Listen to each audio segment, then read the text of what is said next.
Nitko ne zna kako smo ovdje došli. Tu gdje vladaju čarolija i opasnost. To je moj otac, kralj Danbroa. Tu su i moja braća, bolje reći mali vrazi. A tu je i moja majka. Svakoga dana, u svakom trenutku kontrolira što radim. Prava dama ne stavlja svoje oružje na stol. Mama. Ništa me ne sluša. Recimo da sam ja Merida. Razgovarajmo. Nikada se neću udavati jakaću dolinom, odapljući strijele u Sutton.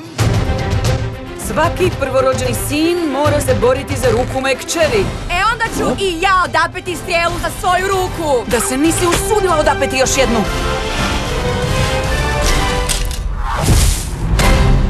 U što se to pretvorila moja slatka djevojčica?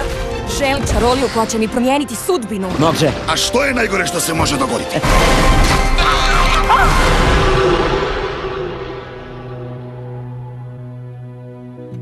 U svakom dobu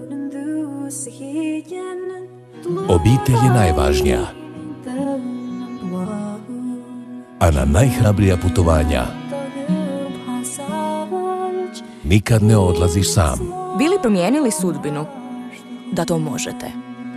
Merida hrabra u Disney 3D tehnici.